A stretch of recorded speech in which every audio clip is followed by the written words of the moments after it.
January วันที่10 2026สร้างวิจิตรมาตักบาตรที่วัดอาจารย์บวรเมืองอิสปิโตรัฐมินนิโซตาในรายการขับพรปีใหม่สากล2026มื้อนี้อากาศหนาวประมาณ20ดีกรีฟาเรนไฮต์แต่ปัจจุบันนี้เชียวอยู่ประมาณ0ดีกรีฟาเรนไฮต์พี่น้อง FC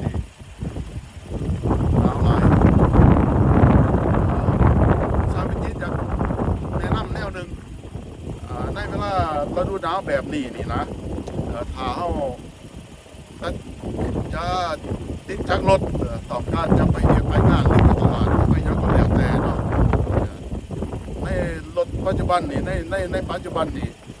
รถที่มันมีฟิวอินเจคเตอร์ระบบรถที่มันฟิวอินเจคชั่นแต่ละซิลินเดอร์แต่ละลูกสูบจะมีอินเจคเตอร์ของแต่ละลูกสูบนั้นแต่เราไม่จำเป็นที่จะต้องวาร์มอัพเพิ่งมาได้ก็ได้พี่น้อง FC ระบบคอมพิวเตอร์มันจะ adjust by itself เอาจะวาร์มอัพประมาณ1 นาทีหรือ2 นาทีเนี่ยก็ใส่ได้แล้วไปได้เลยรถมันเป็นยังมันบ่คือสมัยที่รถที่ใส่คาร์บูเรเตอร์ในยุคก่อนเวลาอากาศหนาวนี่คาร์บูเรเตอร์มันจะสเปรย์หรือว่าสีดน้ำมันออกหลายฉะนั้นการวาร์มอัพนี่มันจะต้องใส่เวลา10-15 นาทีเพื่อจะให้มันได้อุณหภูมิที่ว่า normal operation เนาะในยุคปัจจุบันนี่นะเป็นเลิกใส่ประมาณ1 นาทีหรือยังนี่ใส่ได้แล้วในการคุมเครื่องยังสำหรับฤดูหนาวแบบนี้โอ้เย็นหลายบอกก็ไปอีกไรแต่ว่าถ้าพี่น้องเอาที่ว่ามีรีโมทสตาร์เตอร์บ่หรือยังล่ะอยากให้รถมันอุ่นเนาะสตาร์ทไว้ก็บ่เป็นหยังแล้วแต่ความต้องการของผู้ใส่รถแต่โอ้ยอยากก่อนสิออกใส่รถจะให้รถเฮาอุ่นแล้วเฮาก็จะความเอาไว้ประมาณ10 นาทีหรือ15 นาทีก็ได้พี่น้องแต่ว่าถ้าว่าต้องการอยากใส่รถไว้แล้วก็ประมาณ1 นาทีหรือยังนี่ก็บ่มีปัญหาได้รถแต่ว่านี่ว่าเฮาออกรถตะเบียดเฮาก็บ่ว่าเร่งแล่นไว้รถก็บ่เฮาแล่นไปธรรมดาในระหว่างประมาณ30 เซคันด์หรือ1 นาทีนี่ก็ใช้ได้แล้วพี่น้อง FC เนาะบ่เป็นหยังในระบบนี้และถ้ามาเฮาแล่นไปรถเฮามันมั่วเพราะมันหนาวแล้วเฮาเวลาเฮาหายใจออกกันอากาศจากต้นเฮานี่มันสิมีความเห็นมีมอยส์เจอร์มีความสุ่มจะได้รถของเฮารถเฮาอาจจะมั่วฉะนั้นแหละรถพี่น้องต้องเปิดเทิร์น AC on เด้อพี่น้องเด้อ AC on หมายถึงว่าเสียแต่รถเฮาเย็นกว่าเฮาใส่อยู่ใน temperature อุณหภูมิในรถเฮาหันใส่อยู่ในอันฮาดอยู่ในวาร์มบ่ได้ดีเนาะบ่เป็นหยังบ่ต้องย้านว่าโอ้เปิด AC รถมันสิเกิดความเย็นในรถบ่พี่น้องบ่เป็นหยังเพราะเฮาเปิด temperature เฮาเซตใส่อยู่ในไฮอยู่แล้วอยู่ในฮาดอยู่แล้วAC เท่าที่ตอนนั้นมันจะดูดเอา moisture ความชุ่มชื้นอยู่ในรถก็ออกไป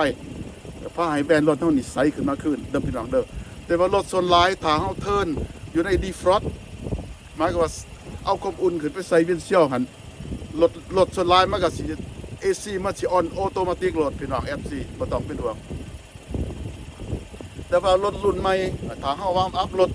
เฮาวาร์มอัพเพิ่งหลาย10หรือ15 นาทีมันก็จะเทิร์นออฟไปอีเซลออโตเมติกเนาะพี่น้องเนาะไปพี่น้องเข้าไปทางในหอแจกโอ้ยหนาวหลาย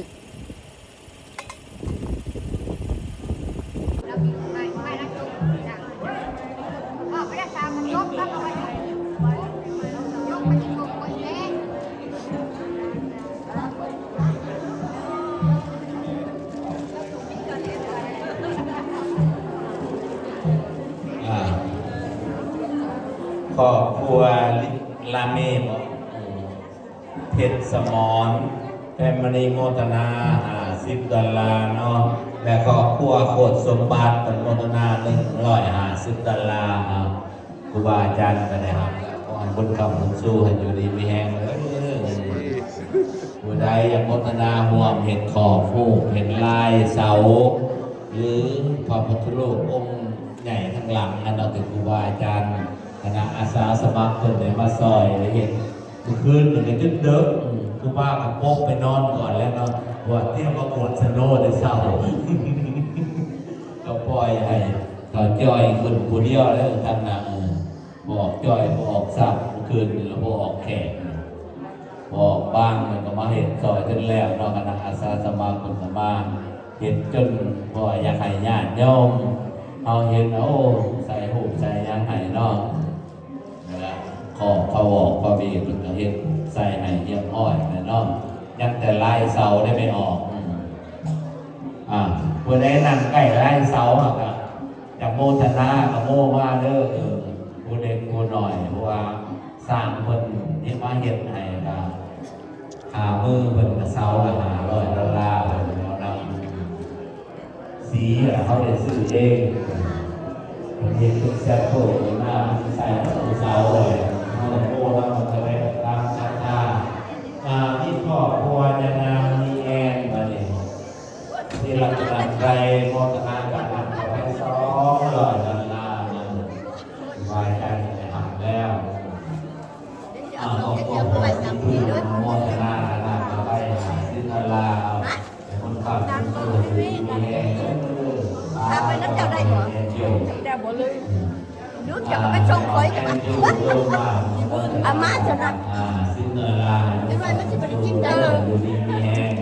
ไอ้อยากโลกาเนาะบ่ม่วงสร้างขอผู้ตามบ่บ่จะรู้กลางลางแต่เห็นเสาลายอยู่ที่บ่เสาแซมโป้เห็นอ่อนเสาเรื่องยังเรือกับซิกของเสาเนี่ยว่ามันสิมีลายเดียวก็ต่างกันเนาะป้าตะวันมินิโซตาเสามีเสาเดียวลายกันเนาะ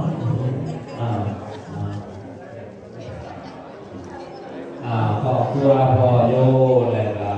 แม่พ่อสวรรค์โพธิจักรโมทนา3 บาท$100เนาะแล้วก็มีพ่อครัวอ่านนายนั้นไปออกคำมุ่งคำรังสีโมทนากันกล่าวไป$10มีครอบครัวแม่ออกแสงปัญญาโมทนากันกล่าวไป$100ขอคุณไม่ออกคำมุ่งคือมีแต่ซอกไปเอาอีกเลยเด้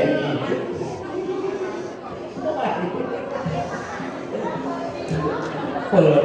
สักกาเรนะตังสังฆังอภิปูชยามะสุปฏิปันโนภะคะวะโตสาวกสังโฆ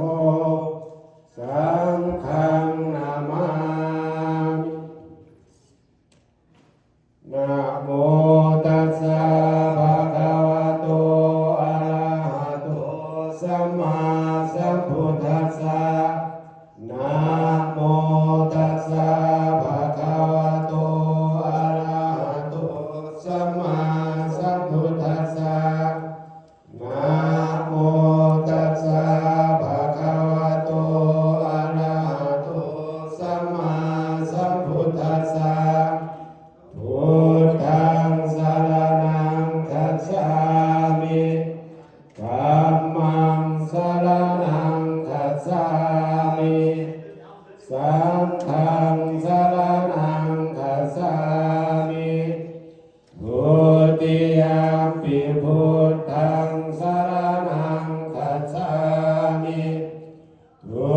ติยมปิธัมมังสรณังคัจฉามิทุติยมปิสังฆังสรณังคัจฉามิตติยมปิพุทธังสรณังคัจฉามิต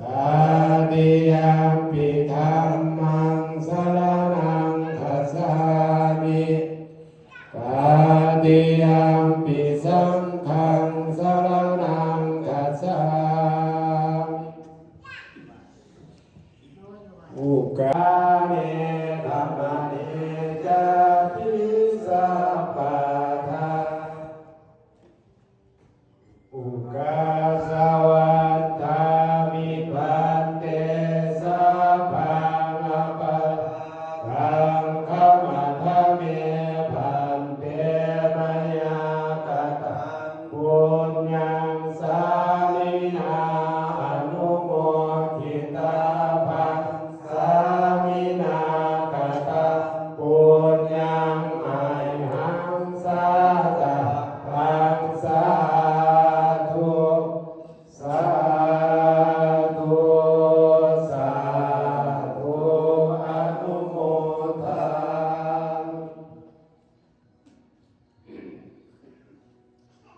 สัทธุมยังพันเต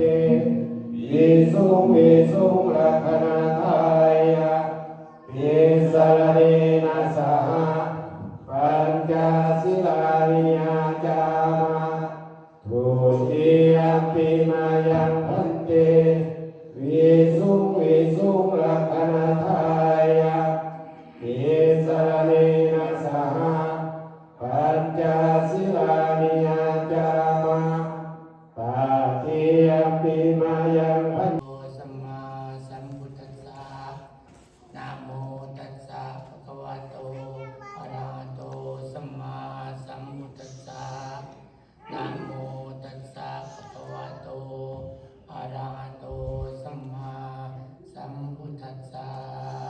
นะโมตัสสะภะคะวะโตอะระหะโตสัมมาสัมพุทธัสสะนะโมตัสสะภะคะวะโตอะระหะโตสัมมาสัมพุทธัสสะนะโมตัสสะภะคะวะโตอะระหะโตสัมมาสัมพุทธัสสะ พุทธังสรณังคัจฉามิ พุทธังสรณังคัจฉามิ ธัมมังสรณังคัจฉามิ ธัมมังสรณังคัจฉามิ สังฆังสรณังคัจฉามิ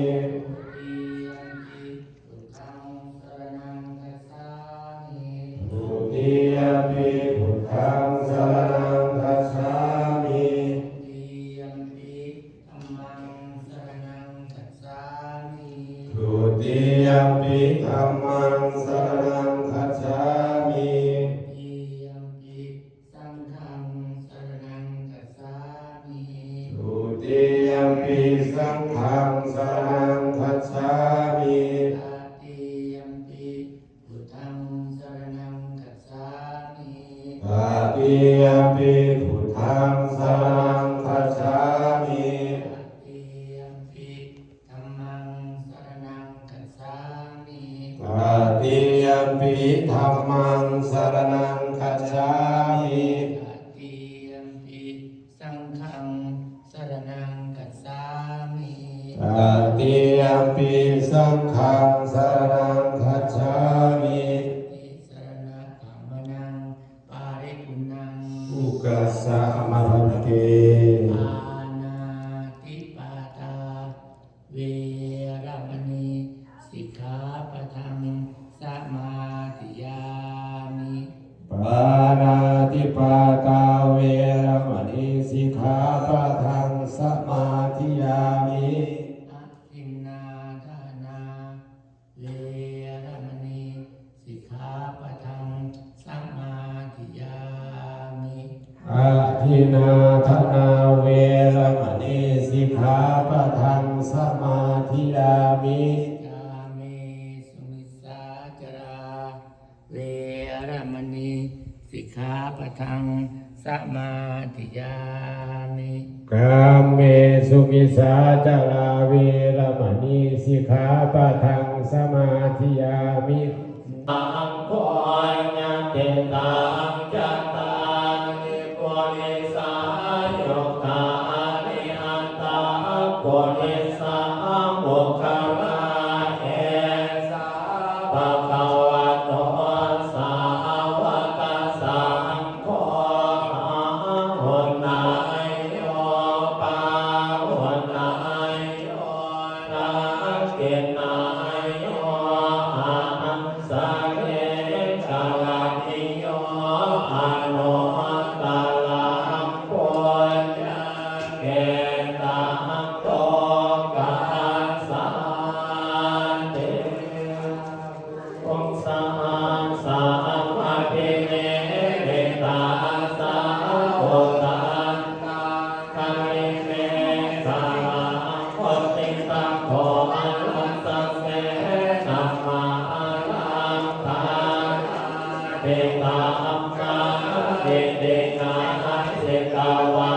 โนเนโตตังเตตัสสะภะวันโตเตสยามังกาลาเท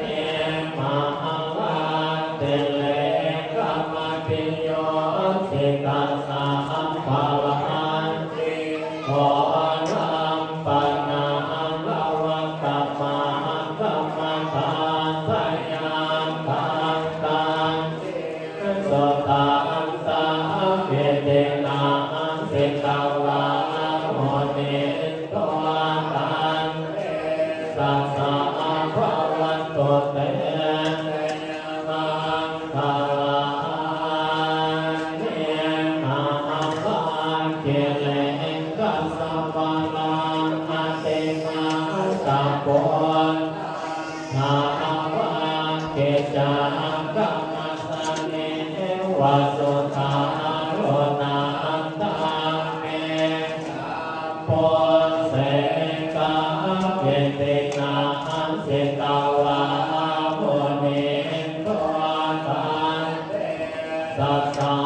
ภวันตุเตสยามังกาลังเนโอเกตังฆากัมมเตนะตาสตาโยนันปันเตโยสังฆปัฏฐานโคเลมาลาวาตังเก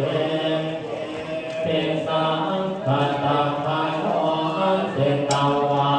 โมเนตัวตัน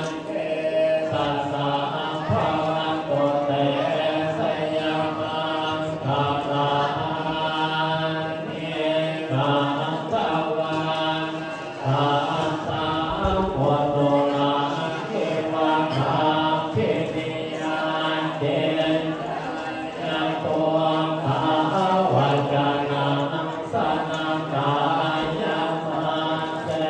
สันเตนะโสมาเปเตนะเสกาวะมุเตโตตันเตสัสสะภะวันตุเตมังคาลังเทสัจจังวิอายัมเตสัจจวาทะเกวาทาเตโลปิตมะนาเตนะตะโพตังปั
นะมากันตังพุทธานุภาเวนะเวนะสันเนโตยัตตุเนมิตังธรรมวัฏฏาจายุจังนะโมสัพพุนะสัสสะโตปะปะวะโตโสเปนะมากันตังธรรมานุภาเวนะเวนะสันเนโตยัตตุเนมิตังธรรมวัฏฏาจายุจังนะโมสัพพุนะสัสสะโตปะปะวะโตโสเปนะมากันตังธรรมานุภาเวนะเวนะสันเนโตปุปะปัตตาจานิสุขะปัญญาปัตตาจานิปัญญาสุขะปัตตาจานิสุขะวันตุสัพเพวิวานิโนยตาวันตัญญาอัปเมนิสัมปะตังพุทธังสัมปะตังสัพเพวิวาอันโนวัตังโสสัพพะสัมปะติสิทธิญาตังปัตตังโสสัตตญาเสลังกัปเปโสสัพพะตัพพะวานาวิรัตวันโตกัสสันโตเทวตากัสสัสสะเปพุทธาภาลาปัตตาปัจจิกานัจจานัพาลังอัลลามังกานัจจานัลลังกัปปันดามิสัพพะโสสัพพันตาวะพุทธาวะตามังโคสัตตะโสตัมมาลังอิตังเทวะมนุสานังเตเตนะโสตินานัสสันโตปัตตาวะสัพเพทุกขาอุปัสสะเมตุเตสัพพะตา จากเมื่อกี้ที่ชี้ทางและพิการตรงมาที่เป็นเมวัสมิสตุกเปปุริโตสัมมายุก่อนขันโตปนาโสยะถามณิโสติลโสยะถา สัพพิติโยวิวัช สันตุสัพพะโลกเวนัสสันตุมาเตภวัตวันตรายสุเขเท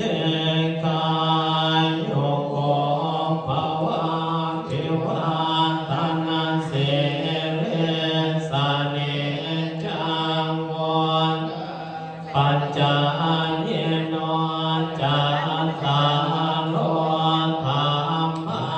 วันนันติอายุวันโน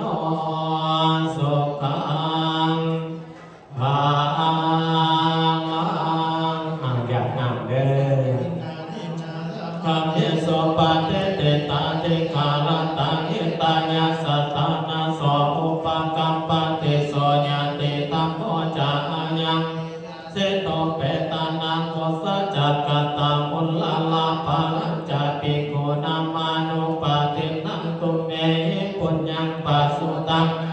ปะกันเทสัพเพสัตตาวิลาวันโตสัพเพสัตตาปัญญาปัสสาวันโตสัพเพสัตตานิกาวันโตสัพเพโสเกลตานังปะริหารันโตโสเกสุเก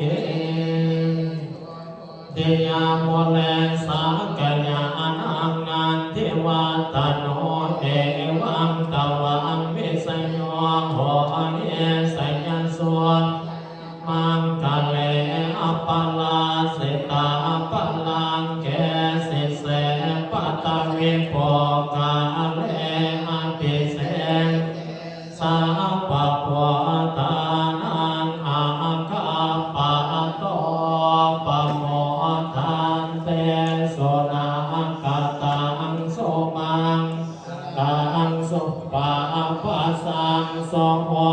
เตตังโสกานนโอโตจาสุเน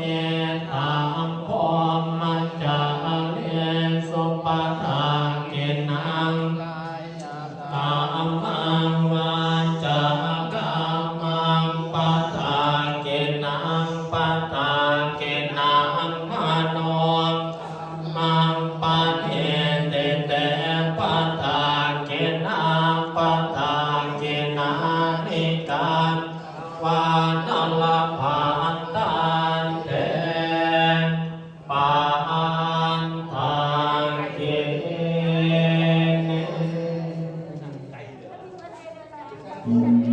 เสสัมมังคลังยาจามาตุติยมปิเสสัมมังคลังยาจามาตติยมปิเสสัมมังคลังยาจา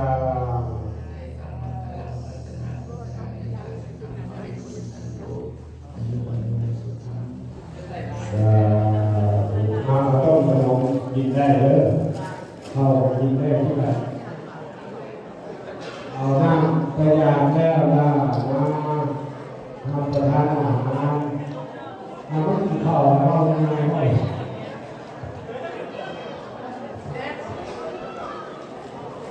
ว่าง่ายเนาะ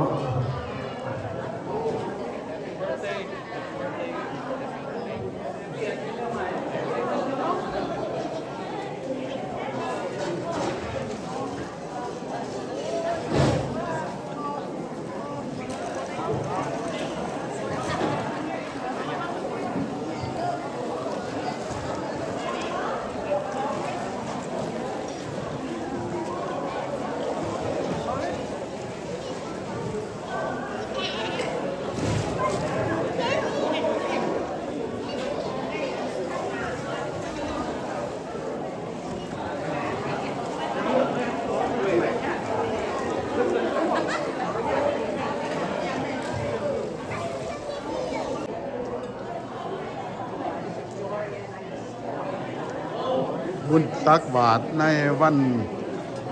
ปีใหม่สากลปี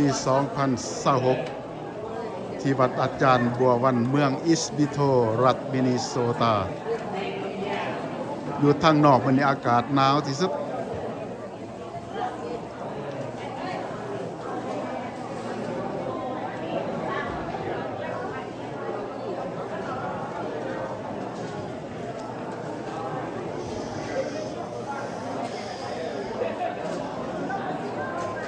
ในวาระโอกาสปีใหม่สากล 2026 สร้างวิจิตเดอะแมคแคนิก ขอขอบอกขอบใจนะพี่น้อง FC เฮาทุกท่านเด้อพี่น้องเด้อที่ได้สละเวลาเขามาติดตามรับชมซองสร้างวิจิตเดอะแมคแคนิกเป็นประจำในระยะหลังๆสร้างวิจิตบ่ได้มาถ่ายทำก็เป็นเวลาสำใดสำหนึ่งพี่น้อง FC เพราะว่ามีปัญหาเรื่องทางสุขภาพปัจจุบันอาการก็รู้สึกว่าไข้ๆขึ้นมาเนาะ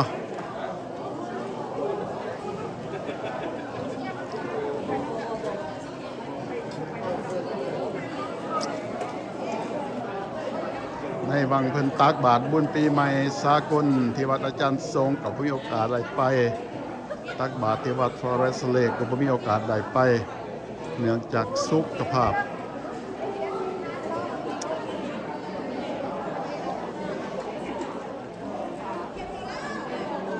อีกเทื่อนึงพี่น้อง FC อย่าลืมกดไลค์กดแชร์กด Subscribe สามเทียนนะเด้อขอแสดงความขอบอกขอบใจมาอีกครั้งหนึ่งพี่น้องที่เขามาติดตามซองสร้างจิตเป็นประจำในวาระโอกาสปีใหม่สากล 2026 ขอให้พี่น้องทุกๆคนจงโชคดี